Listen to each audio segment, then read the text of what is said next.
lord of the kings of the Jan, but these 2 dogs are my brothers, and I am the 3rd. Now, when our father died and left us a capital of 3,000 gold pieces, I opened a shop with my share and bought and sold therein. And in light, guys did my 2 brothers, each setting up a shop. But I had been in business no long while before. The elder sold his stock for 1,000 dinars, and after buying outfit and merchandise, went his ways to foreign parts. He was absent 1 whole year with the caravan. But one day, as I sat in my shop, behold, a beggar stood before me, asking alms. And I said to him, Allah, open thee another door. Whereupon he answered, weeping, the while am I so changed that they'll notice me not. Then I looked at him narrowly, and lo, it was my brother, so I rose to him and welcomed him. Then I seated him in my shop and put questions concerning his case. Ask me, not answer. My wealth is a waste, and my state hath waxed unstated. So I took him to the Haman bath, and clad him in a suit of my own, and gave him lodging in my house.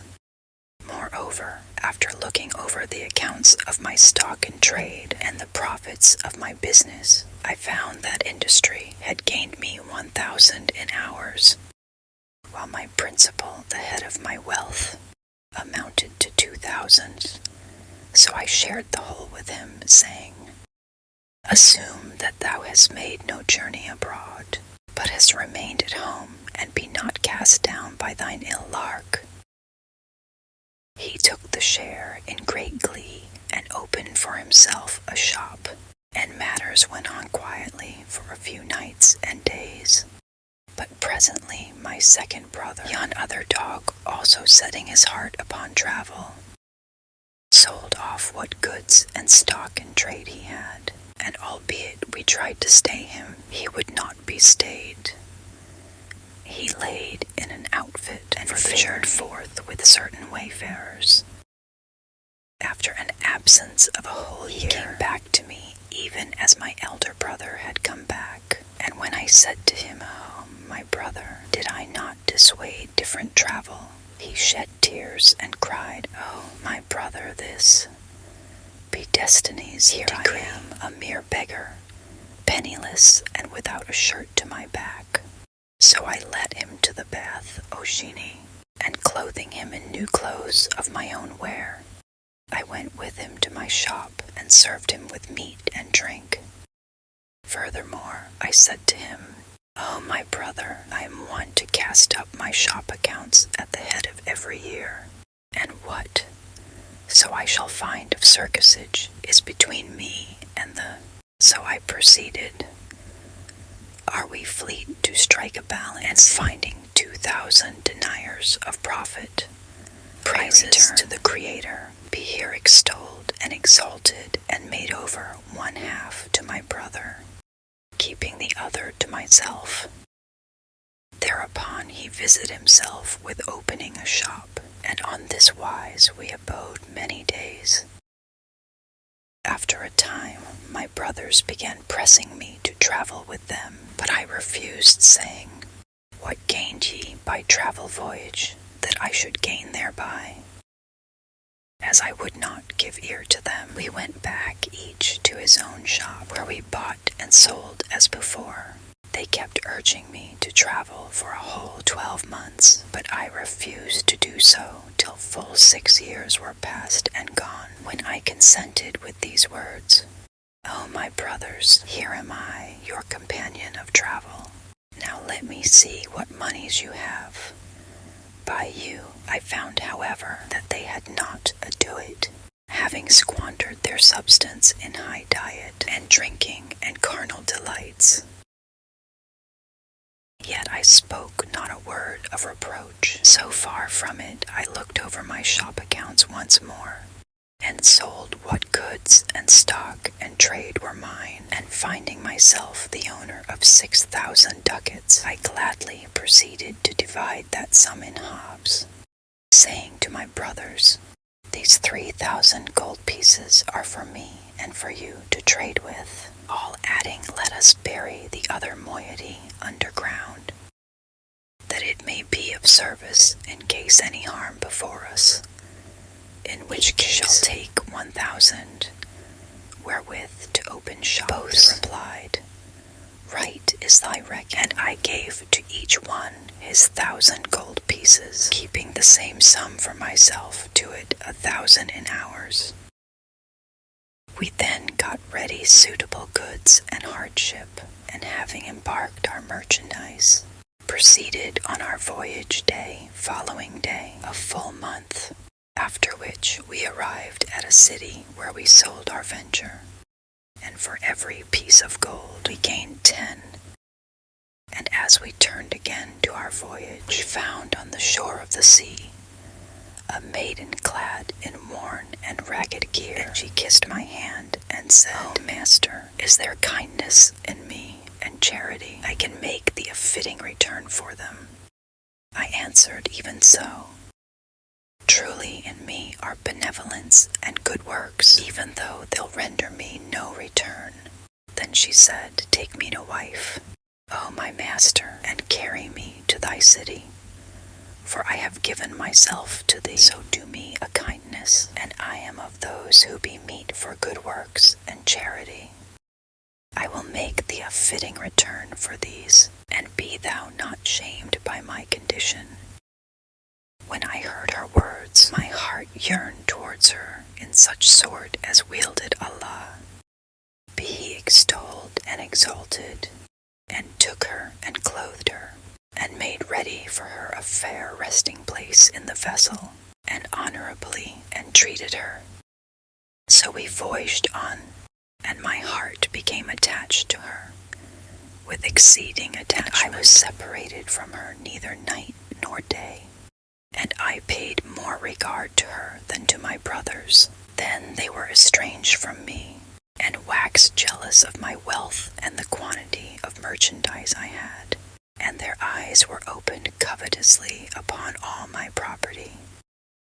So they took counsel to murder me and seize my wealth, saying, "Let us slay our brother, and all his monies will be ours."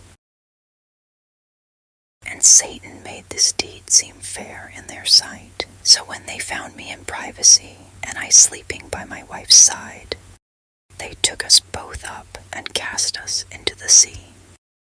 My wife awoke, startled from her sleep, and forthright becoming an Afrita, she bore me up and carried me to an island, and disappeared for a short time. But she returned in the morning and said, "Here am I, thy faithful slave, who hath made thee due recompense. For I bore thee up in the waters, and saved thee from death by command of the Almighty. Know the time of Genia, and as I saw thee, my heart loved thee by will of the Lord, for I am a believer in Allah and in his apostle, whom heaven bless and preserve. Thereupon I came to thee conditioned as thou sowest me, and thou did marry me, and see now I have safety from sinking. But I am angered against thy brothers, and assuredly I must slay them." When I heard her story, I was surprised, and thanking her for all she had done, I said, "But as to slay my brothers, this must not be." And I told her the tale of what had come to pass from the beginning of our lives to the end, and on hearing it, quote, "This night will I fly as a bird over them, and will sink their ship and slay them. Quoth a lie upon thee. Do not thus, for the proverb saith of thou who doest good to him, that doth evil, leave the evildoer to his evil deeds. Moreover, they are still my brothers." But she rejoined, "By Allah, there is no help for it, but I slay them." I humbled myself before her for their pardon, whereupon she bore me up and flew away with me, till at last she set me down on the terrace roof of my own house. I opened the doors and took up what I had hidden in the ground, and after I had saluted the folk, I opened my shop and bought me merchandise, when night came on, I went home, and there I saw these 2 hounds tied up. And when they sighted me, they arose and whined and fawned upon me. But there I knew what happened. My wife said, "These 2 dogs be thy brothers." I answered, "And who hath done this thing by them?" And she rejoined, "I sent a message to my sister, and she entreated them on this wise, nor shall these 2 be released from their present shape, till 10 years shall have passed. And now I have arrived at this place on my way to my wife's sister, that she may deliver them from this condition, after their having endured it for 60 of years." As I was winding onwards, I saw this young man, who acquainted me with what had befallen him, and I determined not to fare hence until I should see what might occur between they and him, such as my tale. Then said the chimney, "Surely this is a strange story, and therefore I give thee the 3rd portion of his blood and his crime." Thereupon quoth the 3rd, "Shake the master of the mare mule to the jinni. I can tell the a tale more wondrous than these 2, so they'll grant me the remainder of his blood and his offense." And the jinni answered, "So be it." Then the old man began the 3rd shake story. Know, O Sultan and head of the Jann, that this mill was my wife. Now it so happened that I went forth and was absent 1 whole year, and when I returned from my journey, I came to her by night, and saw a black slave lying with her on the carpet bed, and they were talking and dallying and laughing and kissing and playing the close-buttock game. When she saw me, she rose and came hurriedly at me with a gugglet of water, and muttering spells over us, she besprinkled me and said, "Come forth from this thy shape into the shape of a dog." And I became on the instant a dog. She drove me out of the house, and I ran through the doorway, ceased running until I came to a butcher's stall, where I stopped and began to eat what bones were there. When the store owner saw me, he took me and led me into his house. But as soon as his daughter had sight of me, she veiled her face from me, crying out, "Thus thou bring men to me, and thus thou come in with them to me." Her father asked, "Where is the man?" And she answered, "This dog is a man who his wife hath ensorcelled, and I am able to release him." When her father heard her words, he said, "Allah upon thee, O my daughter, release him." So she took a gaglet of water, and after uttering words over it, sprinkled upon me a few drops, saying, "Come forth from that form into thy former form." And I returned to my natural shape. Then I kissed her hand and said, "I wish thou wouldest transform my wife, even as she transformed me." Thereupon she gave me some water, saying, "As soon as thou see her asleep, sprinkle this liquid upon her, and speak what words thou heardest me utter. So shall she become whatsoever thou desirest." I went to my wife and found her fast asleep, and while sprinkling the water upon her, I said, "Come forth from that form into the form of a mare mule." So she became on the instant a she-mule, and she it is whom now seest with thine eyes, head of the kings of the Jann. Then the genie turned towards her and said, "Is this sooth?" And she nodded her head and replied, "By signs indeed is the truth. For such is my tale, and this is what hath befallen me." Now, when the old man had ceased speaking, the jinni shook with pleasure, and gave him the 3rd of the merchant's blood. And Shahrazad perceived the dawn of the day, and ceased saying her permitted say. Then quoth Dunyazad, "My sister, how pleasant is thy tale, how sweet and how grateful." She replied, And what is this compared I could tell thee the night to come, if I live, and the king spare me. Then thought the king, by Allah, I will not slay her until I hear the rest of her tale, for truly it is wondrous. So they rested that night in mutual embrace until the dawn.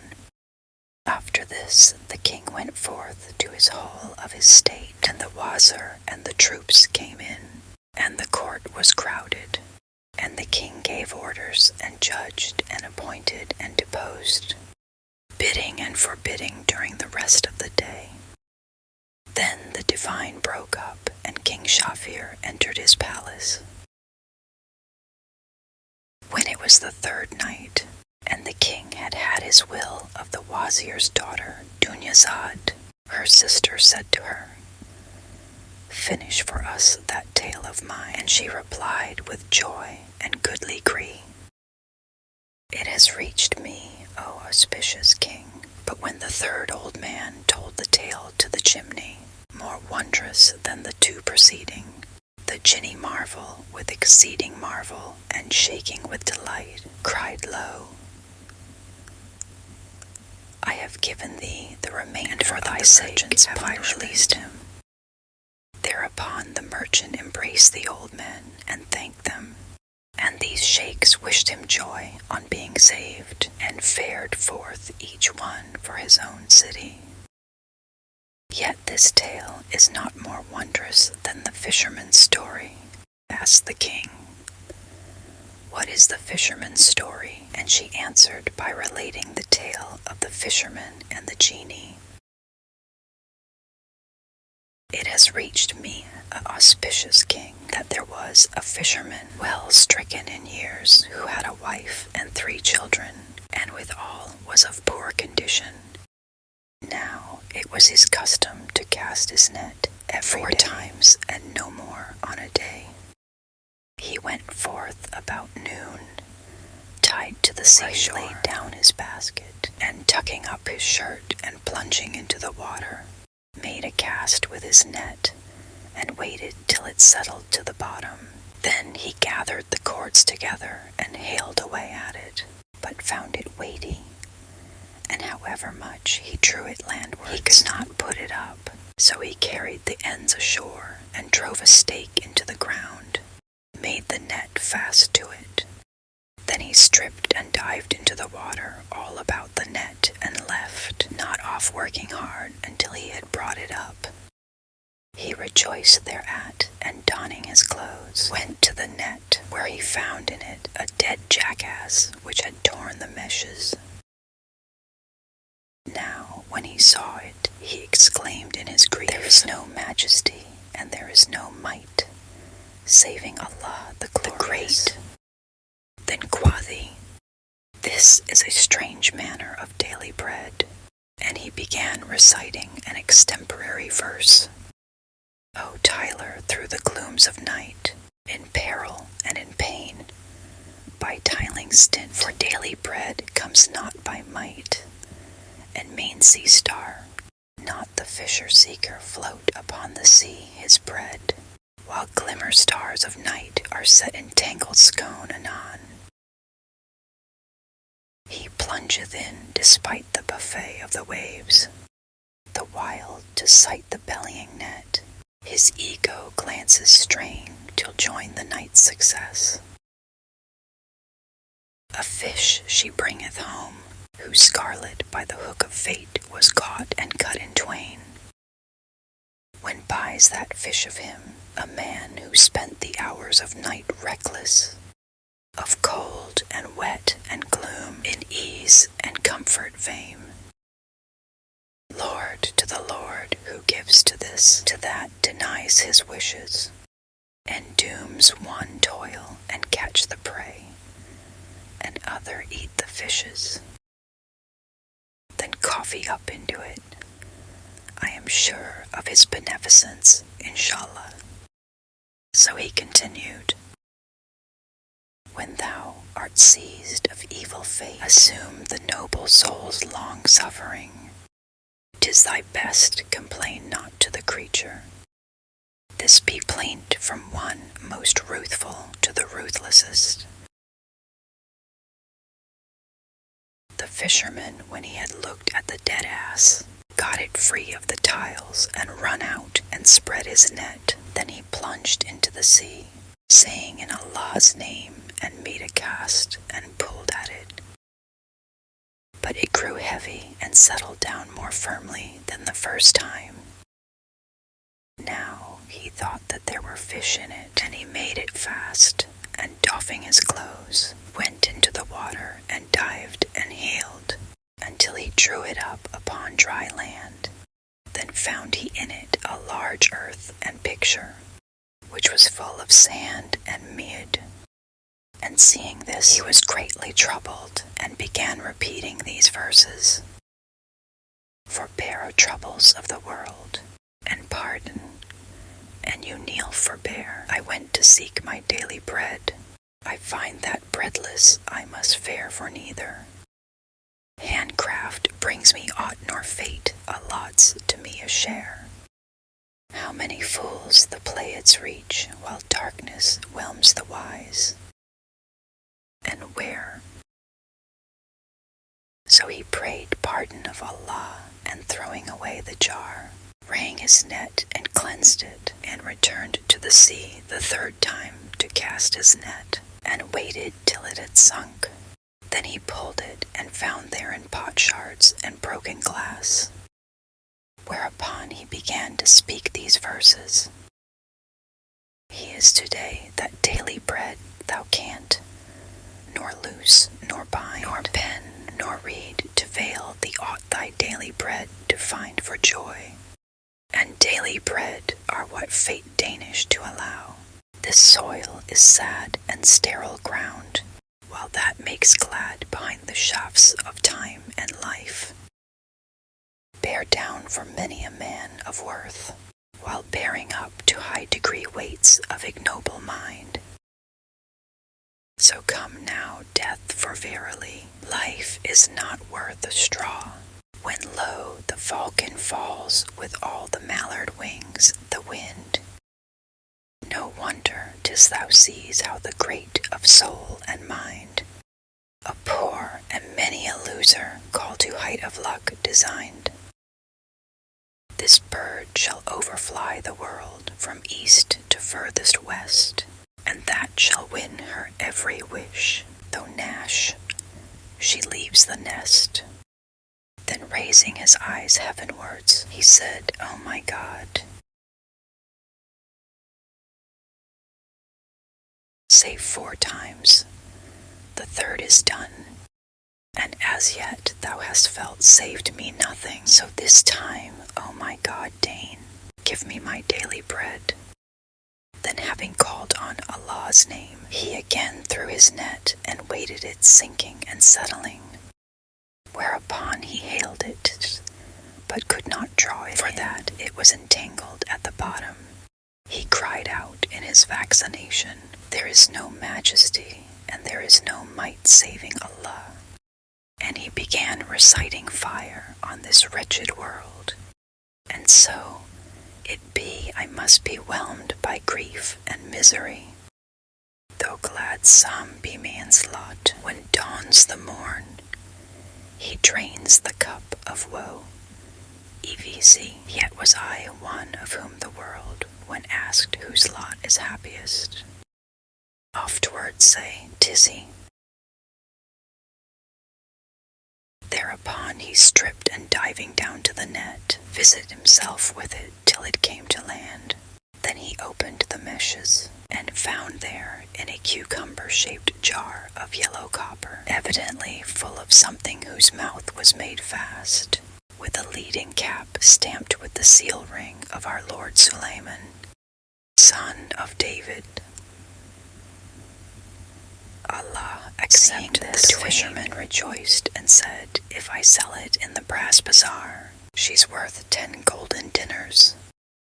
He shook it, and finding it heavy, continued, Would to heaven I knew what is herein, but I must and will open it and look to its contents, store it in my bag, and sell it in the brass market. and taking out a knife, he worked at the lead till he had loosened it from the jar. Then he laid the cup on the ground and shook the vase to pour out whatever might be inside. He found nothing in it, whereas he marveled with an exceeding marvel. But presently they came forth from the jar, a smoke which spired heavenwards into ether, whereat it again marveled with mighty marvel, and which trailed along earth's surface, till presently, having reached its full height, the thick vapor condensed and became an freak, huge of bulk, whose crest touched the clouds, while his feet were on the ground. His head was as a dome, his hands like pitchforks, his legs long as masts, and his mouth big as a cave. His teeth were like large stones, his nostrils yours his eyes, 2 lamps, and his look was fierce and lowering.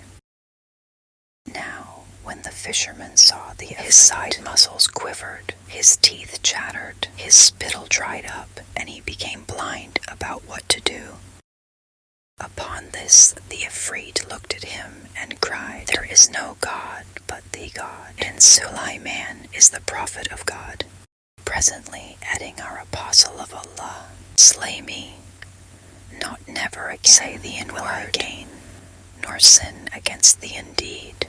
Quoth a fisherman who married, "Didst thou say Suleiman, the apostle of Allah? And Suleiman is dead some 1,800 years ago, and we are now in the last days of the world. What is thy story, and what is thy account of thyself, and what is the cause of thy entering into this cuckoo pit?" When the evil spirit heard the words of the fisherman, "There is no God, but the God be of good cheer." Quoth the fisherman, "Why did he stale me to be of good cheer?" And he replied, "Because of thy having to die an ill death in this very hour." Said the fisherman, "Thou deserved for thy withdrawal of heaven's protection, O thou distant one. Wherefore should this thou kill me? And what thing have I done to deserve death? I, who freed thee from the jar, and saved thee from the depths of the sea, and brought thee up on the dry land." Replied the freed, "Ask me only what mode of death thou wilt die, and by what manner of slaughter shall I slay thee?"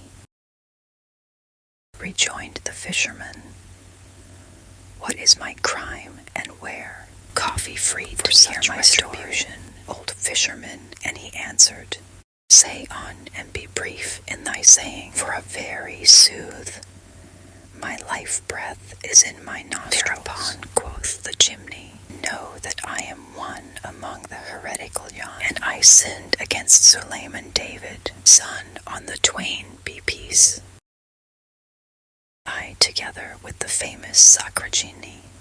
Whereupon the prophet sent his minister, Asaph, son of Bahia, to seize me, and this was here, brought me against my will, and led me in bonds to him, I being downcast despite my nose.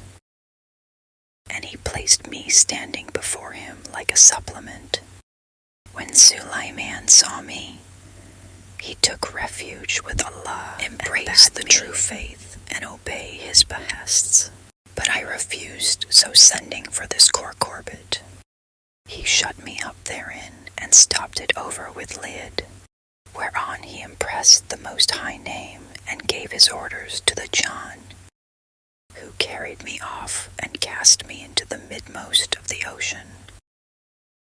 There I abode 100 years, during which I said in my heart, "Whoso shall release me, him will I enrich forever and ever." But the full century went by, and when no one set me free, I entered upon the second 50, saying, "Whoso shall release me, for him I will open the hordes of the earth."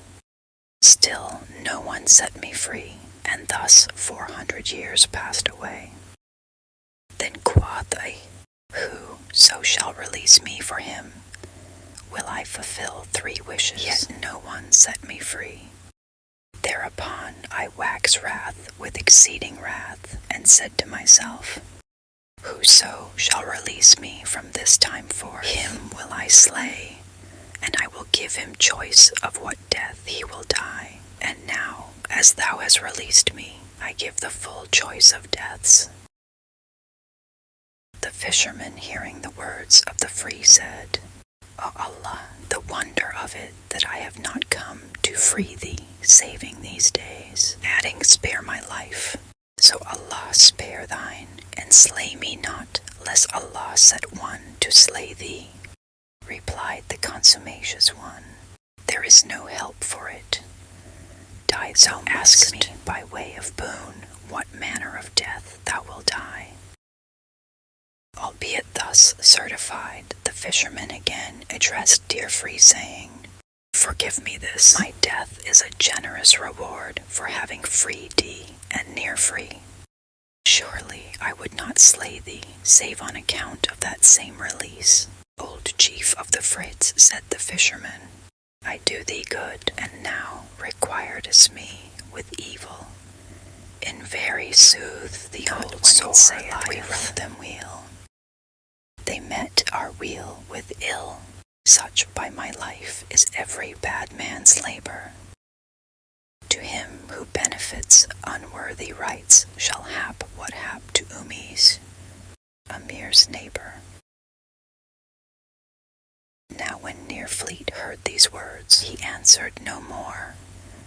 Of this talk needs must I kill thee upon this. The fisherman said to himself, This is a chimney, and I'm a man to whom Allah has given a possibly cunning wit. So I will now cast about to compass his destruction by my contrivance, and by my intelligence, even as he took counsel only of his malice and his frowardness. He began by asking their fleet, Hast thou indeed resolved to kill me? And receiving for all answer, Even so, he cried now, In the most great name graven the seal ring of Solomon, the son of David, peace be with the holy twain. And I question thee on a certain matter. Wilt thou give me a true answer? Yet free replied, Yea. But hearing mention of the most great name, his wits were troubled, and he said with trembling, Ask and be brief. Coughed the fisherman, How didst ale fit into this bottle, which would not hold thy hand, not even thy foot? And how came it to be large enough to contain the whole of thee? Replied dear Freed, What does not believe that I was all there? And the fisherman rejoined, No, I will never believe it until I see the inside with my own eyes. And Shahrazad perceived the dawn of the day, and ceased to say her permitted say. When it was the fourth night, her sister said to her, Please finish us this tale, and now be not sleepy.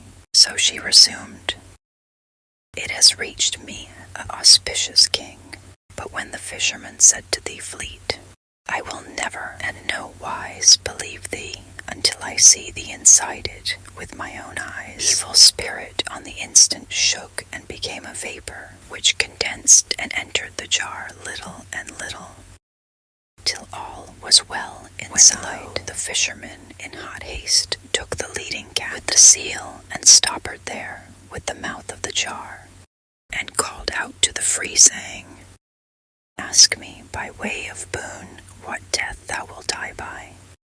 Allah, I will throw thee into the sea before us, and here will I build me a lodge, and whoso cometh hither, I will warn him against fishing, and will say, In these waters abideth and a fleet who giveth as a last favor a choice of deaths and fashion of slaughter to the man who saveth him.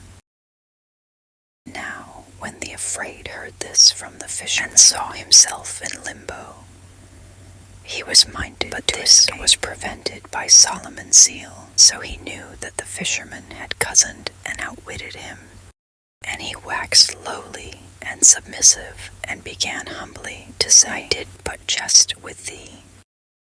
But the other answered, There lies the vilest of the affrights, and meanest and filthiest. And he set off with the bottle for the seaside, the Afraid calling out, nay, nay, and he calling out, I. Thereupon the evil spirit softened his voice and smoothed his speech, and abased himself, saying, What would this style do with me, old fisherman? I will throw thee back into the sea, answered, where thou hast been housed, and home for 1,800 years. And now I will leave thee therein till judgment day. Did I not say to thee, Spare me, and Allah spare thee, and slay me, not lest Allah slay thee? Yet thou spurned this, my supplication, and had no intention, save to deal ingraciously by me. And Allah has now thrown me into my hands, and I am cunning. Now cross the fleet open for me, and I may bring the wheel. Quoth the fisherman, Thou lies. Thou accursed, my case with thee is that of the wazir of King Yunnan, with the sage Duban. And who was the wazir of King Yunnan, and who was the sage Duban? And what was the story about the Quathia fleet? Whereupon the fisherman began to tell the tale of the wazir and the sage Duban. Know, O Thoia fleet, that in days of yore and in ages long gone before, a king called Yunnan reigned over the city of Fars of the land of Rome. He was a powerful ruler and a wealthy, who had armies and guards and allies of all the nations of men, but his body was afflicted with a leprosy which leeches and men of science failed to heal. He drank potions, and he swallowed powders, and he used unguents, but nor did him good, and none among the host of physicians availed to procure him a cure. At last they came to his city, a mighty healer of men, and one well stricken in years, the sage Duban hight. This man was a reader of books Greek, Persian, Roman, Arabian, and Syrian, and he was skilled in astronomy and in leechcraft, the theric as well as the practice. He was experienced in all that healeth and that hurteth the body, conversant with the virtues of every plant, grass, and herb, and their benefit and bane. And he understood philosophy, and encompassed the whole range of medical science, and other branches of the knowledge tree. Now this physician passed but few days in the city air. He heard of the king's malady, and all his bodily sufferings, through the leprosy with which Allah had smitten him, and how all the doctors and wise men had failed to heal him. Upon this he sat out through the night in deep thought, and when broke the dawn and appeared the morn, and light was again born, and the sun greeted the good whose beauties the world adorn, he donned his handsomest dress, and going into King Yunnan, he kissed the ground before him. Then he prayed for the endurance of his honor and prosperity in fairish language, and made himself known, saying, O king, tidings have reached me of what befelleth thee through that which is in thy person, and how the host of physicians have proved themselves unavailing to evade it, and lo, I can cure thee, O king, and yet will I not make thee drink of draught, or anoint thee with ointment. Now, when King Yunnan heard his words, he said in huge surprise, How wilt thou do this, by Allah? If thou make me whole, I will enrich thee even to thy son, and I will give thee sumptuous gifts, and whatso thou wishes shall be thine, and thou shalt be to me a cup companion and a friend. The king then robbed him with a dress of honor, and then treated him graciously, and asked him, Canst thou indeed cure me of this complaint without drug and unguent? And he answered, Yes, I will heal thee without the pains and penalties of medicine. The king marveled with exceeding marvel, and said, O physician, when shall this be whereof thou speakest? And in how many days shall it take place? Hasty, my son. He replied, I hear and I obey. The cure shall begin tomorrow. So saying, he went forth from the presence, and hied himself a house in the city, for the better storage of his books and scrolls, his medicines, and his aromatic roots. Then he set to work at choosing the fittest drugs and simples, and he fashioned a bat hollow within, and furnished with a handle for which he made a ball, the two being prepared with consummate art. On the next day, when both were ready for use and wanted nothing more, he went up to the king, and kissing the ground between his hands, bade him ride forth on the parade ground there, to play at pal and mal. He was accompanied by his suite emirs and chamberlains, wazirs and lords of the realm, and there he was seated. The sage Duban came up to him and handed him the bat, said, Take this mail and grip it as I do so, and now push for the plain, and leaning well over thy horse, drive the ball with all thy might, until thy palm be moist, thy body perspire. Then the medicine will penetrate through thy palm, and will permeate thy person. When thou hast done with playing, thou felice the effects of the medicine, return to thy palace, and make the whistle ablation in the Haman bath, and lay thee down to sleep. So shalt thou become whole, and now peace be with thee. Thereupon King Yunnan took the bat from the sage, and grasped it firmly. Then mounting steed, he drove the ball before him, and galloped after it till he reached it, when he struck it with all his might, his palm ripping the bat handle the while, and he ceased not mailing the ball till his hand waxed moist and his skin perspiring, and bed the medicine from the wood. Then the sage Dubar knew that the drugs had penetrated his person, and bade him return to the palace and enter the hammam without stay or delay. So King Yunnan forthright returned and ordered them to clear for him the bath. They did so, the carpet spreaders making all haste, and the slaves all hurry and got ready a change of raiment for the king. He entered the bath and made the total evolution long and thoroughly, then donned his clothes within the hammam, and rode there from to his palace, where he laid down and slept. End of section 3 of the Book of 1,000 Nights and a Night. Section 4. Such was the case with King Yunnan.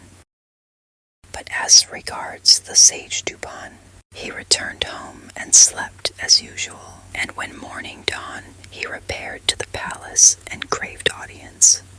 The king ordered him to be admitted. Then, having kissed the ground between his hands in allusion to the king, he recited these couplets with solemn intonation. Happy is eloquence when thou art named her sire, but mourn she, when as other man the title claimed, O Lord of fairest presence, whose looming rays clear off the fogs of doubt, thy veiling deeds high famed. There cease thy face to shine like dawn, and rise of morn, and never show time's face with heat of air inflamed.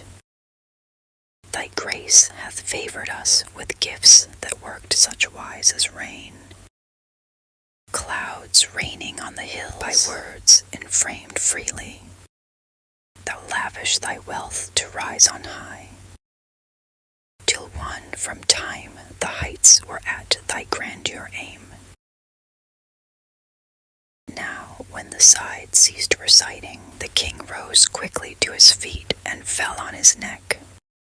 Then seating him by his side, he bade dress him in a sumptuous dress. For it had so happened that when the king left the hammam, he looked on his body and saw no trace of leprosy. The skin was all clean as virgin silver. He joyed their act with exceeding joy. His breast broadened with delight, and he felt thoroughly happy.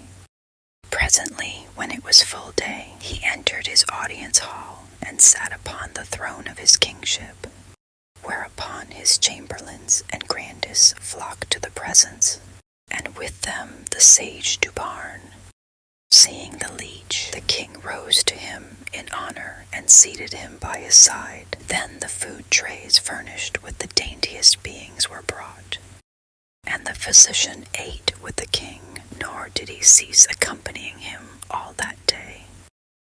Moreover, at nightfall, he gave the physician Duban 2,000 gold pieces, besides the usual dress of honor and other gifts galore, and sent him home on his own steed. After the sage had fared forth, King Yunnan again expressed his amazement at the leech's art, saying, "This man medicined my body from without, nor anointed me with all 2 ointments by Allah. Surely this is none other than consummate skill. I'm bound to honor such a man with rewards and distinction, and take him to my companion and my friend during the remainder of my days." So King Yunnan passed the night in joy and gladness, for that his body had been made whole, and had thrown off so pernicious a malady. On the morrow the king went forth from his seraglio, and sat upon his throne, and the lords of his state stood about him, and the emirist and waziris sat, as on his right hand, and on his left. Then he asked for the sage Duvan, who came in and kissed the ground before him, when the king rose to greet him, and seating him by his side, ate with him and wished him long life. Moreover, he robbed him and gave him gifts, and ceased not conversing with him until night approached. Then the king ordered him by way of salary 5 dresses of honor and 1,000 dinners. The physician returned to his own house full of gratitude to the king. Now, when next morning dawned, the king repaired to his audience hall, and his lords and nobles surrounded him, and his chamberlains and his ministers, as the white encloseth the black of the eye.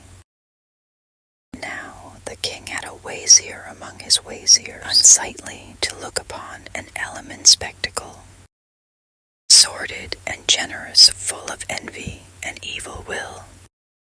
When this minister saw the king place the physician near him, and give him all these gifts, he jealoused him and planned to do him harm. As in the saying on such subject, envy looks in everybody, and the saying oppression hideth in every heart. Power revealeth it, and weakness concealeth it. Then the minister came before the king, kissing the ground between his hands, said, "O King of the age and of all time, thou, in whose benefits I have grown to manhood, I have waited advice to offer thee, and if I withhold it, I were a son of adultery, and no true-born man. Wherefore, an thou order me to disclose it, I will do so forthwith." The king and he was troubled at the words of the minister. "And what is this counsel of thy?" was he. "O glorious monarch, the wise of old have said, Whoso regardeth not the end fortune to friend. And indeed I have lately seen the king on far other than the right way, for he lavishes LHS on his enemy, on one whose object is the decline and fall of his kingship. For this man he hath shown favor, honoring him with over-honor, and making of him an intimate. Wherefore I fear for the king's life." The king, who is much troubled and changed color, asked, "Whom dost thou suspect, and Anon whom dost thou hint?" And the minister answered, "O king, and they'll be asleep, wake up. I point to the physician Duban." Rejoined the king, "Fire upon this is a true friend who is favored by me above all men, because he cured me with something which I held in my hand, and he healed my leprosy, which had baffled all physicians. Indeed, he is one whose like may not be found in these days, no, not in the whole world, from furthest east to utmost west. And it is of such a man thou say such hard sayings. Now from this day forward I locked him a settled sold and allowances every month, 1,000 gold pieces, and were I to share with him my realm to put a little matter for force, I must suspect that thou speakest on this wise from mere envy and jealousy. As they relate to the king, Sindibad and Shahrazad perceived the dawn of the day, and ceased saying her permitted say then. My sister, how pleasant is thy tale, and how sweet and how grateful, she replied. And where is this compared with what I could tell thee on the coming night, if the king deigns spare my life? Then said the king in himself, By Allah, I will not slay her until I hear the rest of her tale, for truly it is wondrous. So they rested that night in mutual embrace until the dawn. Then the king went forth to his hall of rule, and the wazir and the troops came in, and the audience chamber was thrown. And the king gave orders, and judged, and appointed, and deposed, and bade, and felt bad during the rest of that day, till the court broke up, and King Shafiad returned to his palace. When it was the 5th night, her sister said, Do you finish for us thy story, if thou be not sleepy? And she resumed, It has reached our auspicious king and mighty monarch. The king Yunan said to his minister, Awazir, thou art one whom the evil spirit of envy hath possessed because of this physician, and thou plottest for my putting him to death, after which I should repent me full solely, even as repented King Sindibad for killing his falcon. What the wazir, pardon me, O king of the age, how was that? So the king began the story of King Sindibad and his falcon.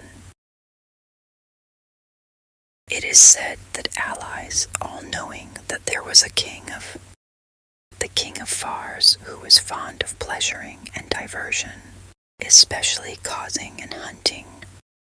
He had read a falcon which he carried all night on his fist, and whenever he went to chasing, he took with him this bird, and he bade mate for her.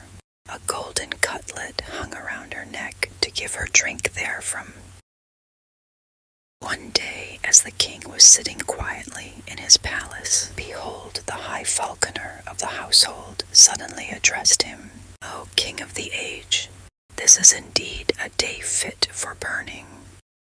The king gave orders accordingly, and set out, taking the hawk on fist, and they fared merrily forwards till I met a woody, where they planted a circle of nets for the chase. When lo, a gazelle came within the tiles, and the king cried, Whoso alloweth young gazelle to spring over his head, and loseth her, that man will I surely slay. They narrowed the nets about the gazelle when she drew near the king's station, and planting herself on her hind quarter, crossed her forehand over her breast, as if about to kiss the earth before the king. He bowed his brow low in acknowledgment to the beast, and she bounded high over his head, and took the way of the waist. Thereupon the king turned towards his troops, and seeing them winking and pointing at him, he asked, O wazir, what are my men saying? And the minister answered, They say thou did proclaim that whoso alloweth the gazelle to spring over his head, that man should be put to death. Go off the king now. By the life of my head, I will follow her up till I bring her back. So he set off galloping on the gazelle's trail, and gave not over tracking till he reached the foothills of a mountain chain, where the quarry made for a cave. Then the king cast off at it the falcon, which presently called it up, and swooping down, drove her talons into its eyes, bewildering and blinding it. And the king drew his mace and struck a blow which rolled the game over. He then dismounted, and after cutting the antelope's throat and flaying the body, hang it to the pommel of his saddle. Now the time was that of the siesta, and the world was parched, nor was any water to be found anywhere. And the king thirsted, and his horse also. So he went about searching till he saw a tree dropping water, as it were melted butter from its boughs. Thereupon the king, who wore gauntlets of skin to guard him against poisons, took the cup from the hawk's neck, and filling it with the water, set it before the bird. And lo, the falcon struck it with her pounces and upset the liquid. The king filled it her second time with the dripping drops, thinking his hawk was thirsty. But the bird again struck at the cup with her talons and overturned it. Then the king waxed wrath with the hawk, and filling the cup a third time, offered it to his horse. But the hawk upset it with a flirt of wings quaff. The king Alakin, found thee, thou unluckiest of flying things. Thou keepest me from drinking, and thou deprived thyself also, and the horse. So he struck the falcon with his sword, and cut off her wing. But the bird raised her head, and said by signs, Look at that which hangeth on the tree. The king lifted up his eyes accordingly, and caught sight of a brood of vipers, whose poisoned drops he mistook for water. Thereupon he repented him of having struck off his falcon's wing, and mounting horse fed on with the dead gazelle, till he arrived at the camp, his starting place. He threw the quarry to the cook, saying, Take and broil it, and sat down on his chair, the falcon being still on his fist, when suddenly the bird gasped and died.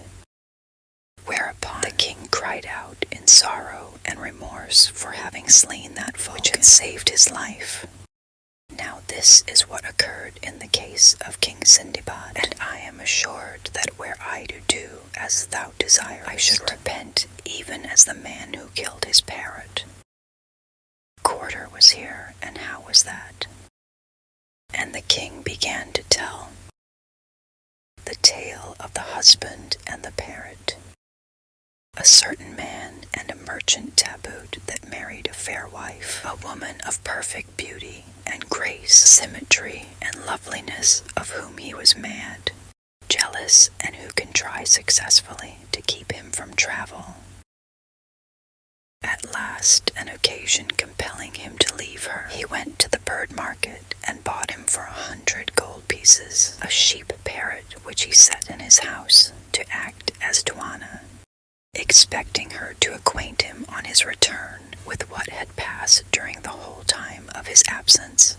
For the bird was kenning and cunning, and never forgot what she had seen and heard. Now his fair wife had fallen in love with a young Turk who used to visit her, and she feasted him by day and lay with him by night. When the man had made his journey, and he came home, his wish, and at once causing the parrot to be brought to him, questioned her concerning the conduct of his consort whilst he was in foreign parts. Quoth she, Thy wife hath a man friend who passed every night with her during thy absence. Thereupon the husband went to his wife in a violent rage, and bashed her with a bashing severe enough to satisfy anybody. The woman, suspecting that one of the slave girls had been tackling to the master, called them together and questioned them upon their oaths, when all swore that they had kept the secret, but that the parrot had not, adding, and we heard her with our own ears upon this. The woman bade one of the girls to set a hand mill under the cage therewith, and the second to sprinkle water through the cage roof, and the third to run about right and left, dashing a mirror of bright steel through the livelong night.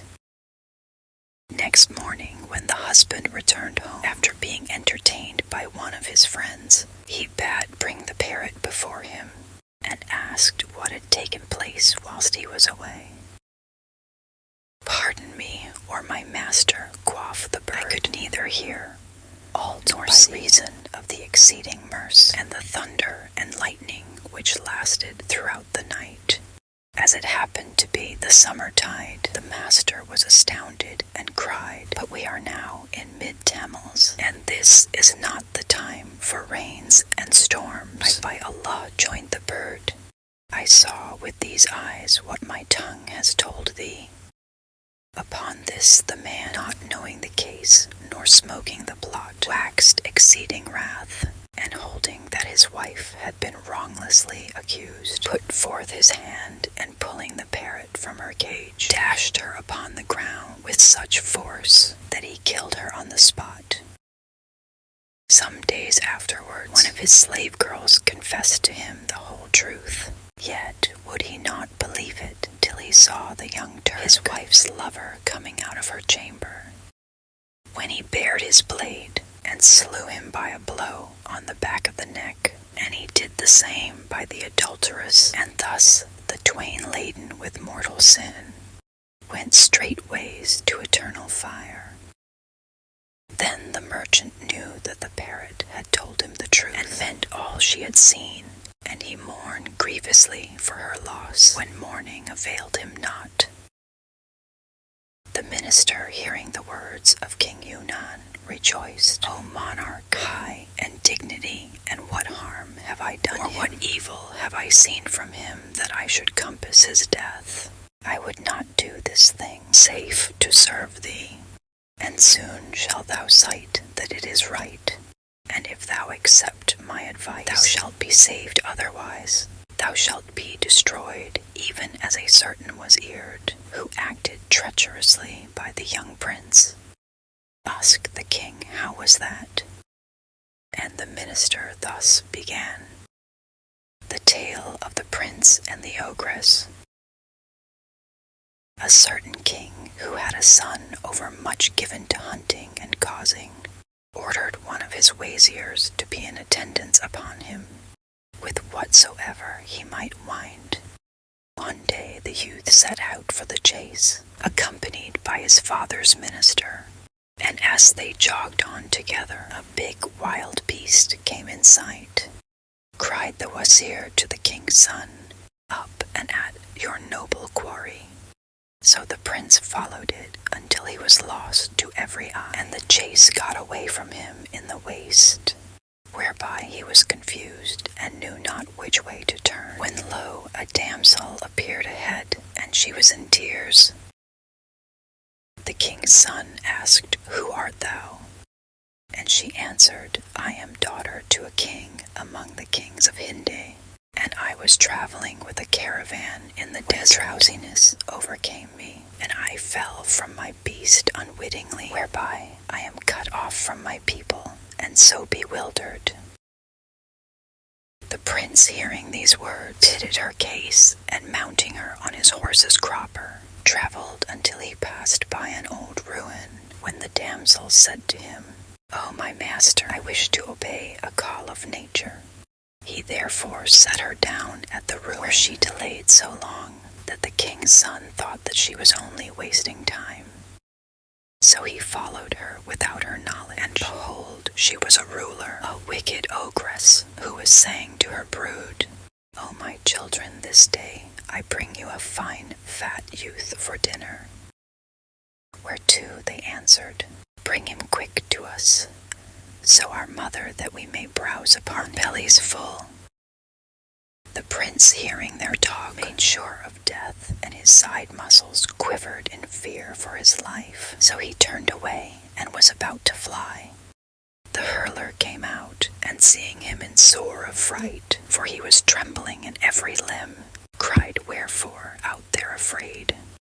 And he replied, "I have hit upon an enemy who might greatly fear." As the ruler, "Did this thou not say, I am a king's son?" And he answered, "Even so." Then quoth she, "Why dost not give thine enemy something of money, and so satisfy him? Worthy, he will not be satisfied with my purse, but only with my life, and I mortally fear him, and I'm a man under oppression. She replied, If thou be so distressed as thou deemest, ask aid against him from Allah, who would surely protect thee from his ill-doing, whereof thou art afraid. Then the prince raised his eyes heavenwards and cried, O thou who answereth the necessitous, when he calleth upon thee, and dispellest his distress. O my God, grant me victory over my foe, and turn him from me, for thou over all things art almighty. The Hula, hearing his prayer, turned away from him, and the prince returned to his father, and told him the tale of the wazir. Whereupon the king summoned the minister to his presence, and there slew him. Thou likewise, O king, if thou continue to trust this, lead shall be made to die the worst of deaths. He verily thou made this much of, and whom thou entreated this as an intimate will work, thy destruction seest thou not. How he healed the disease from outside thy body by something grasped in thy hand. Be not assured that he will not destroy by something held in light manner. Replied King Yunnan, Thou hast spoken sooth, or was ear. It may well be as thou hintest, O my well-advising minister, and belike this sage has come as a spy, searching to put me assuredly, if he cured me by something held in my hand, he can kill me by something given me to smell. Then asked King Yunnan, O minister, what must be done with him? And the wazir answered, Send after him this very instant, and summon him to my presence, and when he shall come, strike him across the neck, and thus shalt thou rid thyself of him and his wickedness, and deceive him ere he can deceive thee. Thou hast again spoken sooth, O wazir, said the king, and sent one to call the sage, who came in joyful mood, for he knew not what had appointed for him. The compassionate, as a certain poet saith by way of illustration, O thou who fearest fate, confiding fear, trust all to him who built the world, and wait what fate saith be, and save our force from being decreed of fate. As Taban the physician entered, he addressed the king in these lines, And failly of my thanks to thee, nor thank me day by day, for whom composed I prosen, verse for whom I say, and the lavish sheds thy generous gifts. Art they were craved by me, thou lavish sheds thy boons, unsought since pretext or delay. How shall I stint my praise of thee? How shall I cease the Lord? The grace of thee in secrecy and patentest display. May I will thank thy benefits, for thy favors lie light on my thought and tongue, thou heavy on my back thy way. And he said further on the same theme, Turn thee from grief, nor care a jot. Commit thy needs to fate, the present and passing well, and let the past be cleaned for God. For whatso hath pleased seemeth worse, shall work thy will, as Allah. What Allah shall do, whatever and he wills, in his will oppose him not. And further still to thou wise subtle one, trust worldly things rest thee from all where to the worldling clings. Learn wisely well nor cometh by thy will, but in his willeth Allah King of Kings. And lastly, glad Simon gay, forget thine every grief, full often grieved hearts out. War thought is but folly in the feeble slave Shanaid, and so be saved evermore. Said the king, for sole return is that no I have summoned thee. And the sage replied, Most highest alone gaineth hidden things. But the king rejoined, I summon thee only to take thy life, and utterly destroy thee. Dubarn the wise wondered at this strange address with exceeding wonder, and asked, O king, and wherefore wouldst thou slay me? And what ill have I done thee? And the king answered, Men tell me thou art sent hither with intent to slay me, and lo, I will kill thee ere I be killed by thee. Then he called to his order and said, Strike me off the head of this traitor, and deliver us from his evil practices.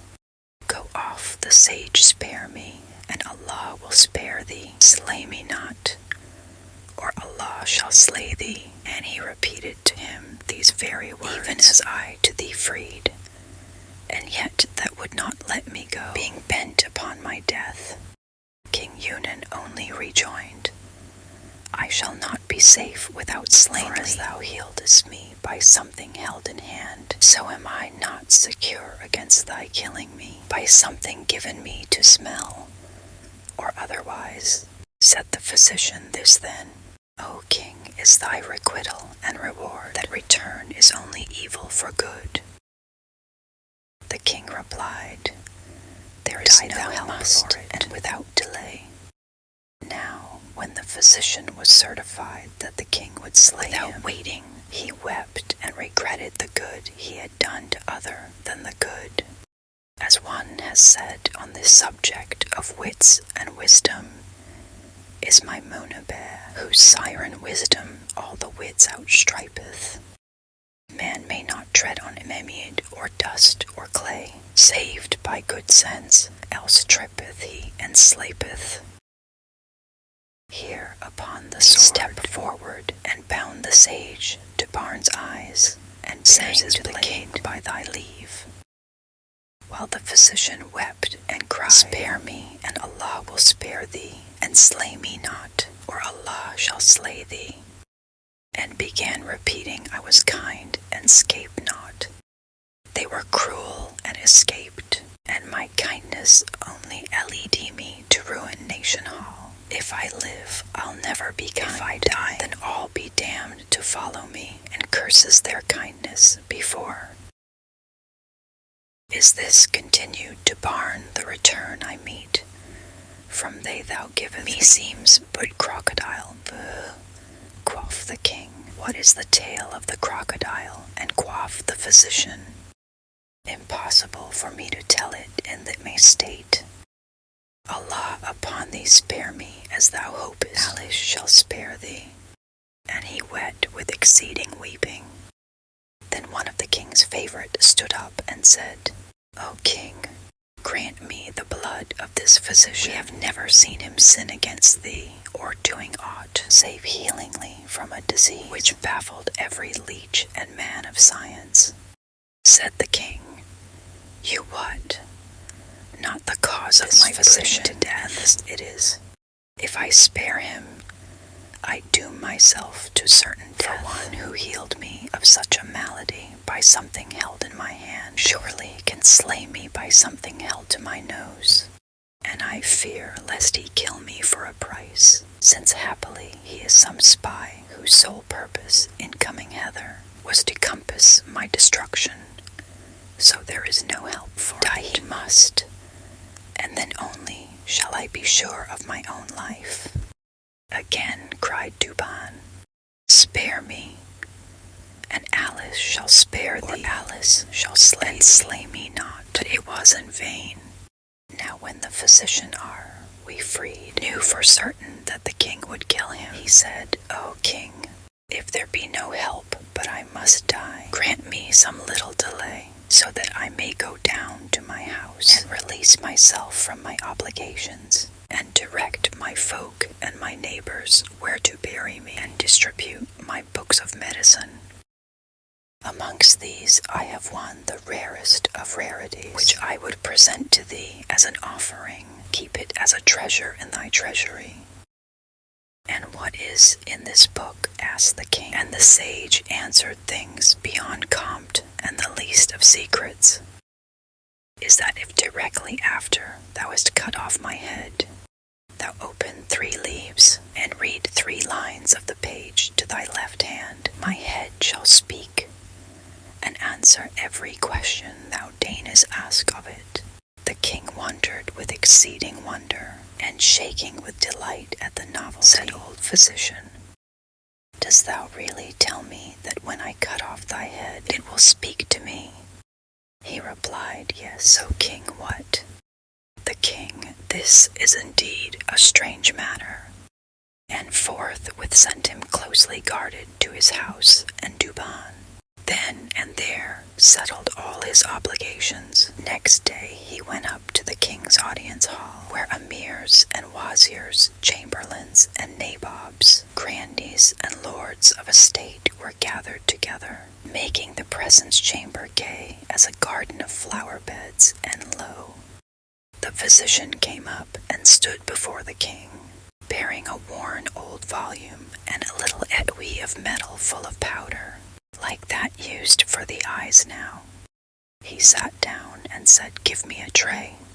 So they brought him one, and he poured the powder upon it and leveled it. And last this baker's follows. O king, take this book, but do not open it till my head falls. Then set it upon this tray, and bid press it down upon the powder. When forthright the blood will cease flowing, that is the time to open the book.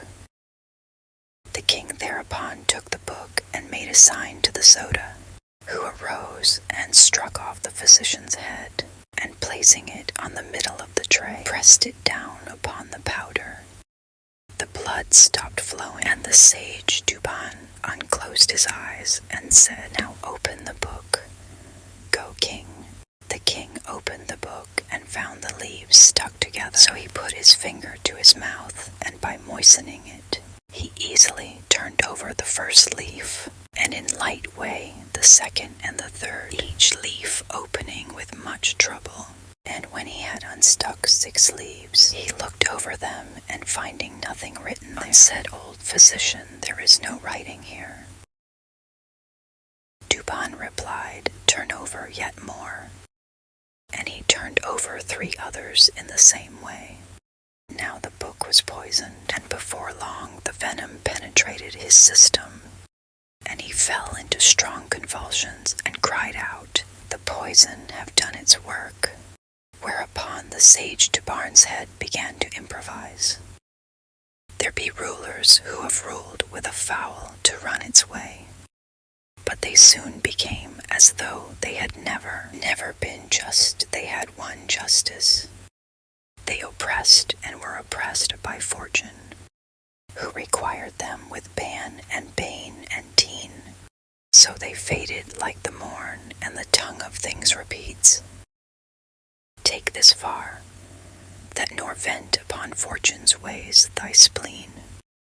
No sooner had the head ceased speaking than the king rolled over dead. Now I would have the now are we free, that if King Yunan had spared the sage Duban, Allah would have spared him, but he refused so to do, and decreed to do him dead. Wherefore Allah slew him, and thou too art afraid. If thou hadst spared me, Allah would have spared thee. And Shahrazad perceived the dawn of the day, and ceased saying, Say then, Dunyazad, O my sister, how pleasant is thy tale, and how sweet and how grateful, she replied. And where is this compared with what I could tell this coming night, if I live, and the king spare me? Said the king in himself, By Allah, I will not slay her until I hear the rest of her story, for truly it is wondrous. They rested that night in mutual embrace until dawn. Then the king went forth to his darbar.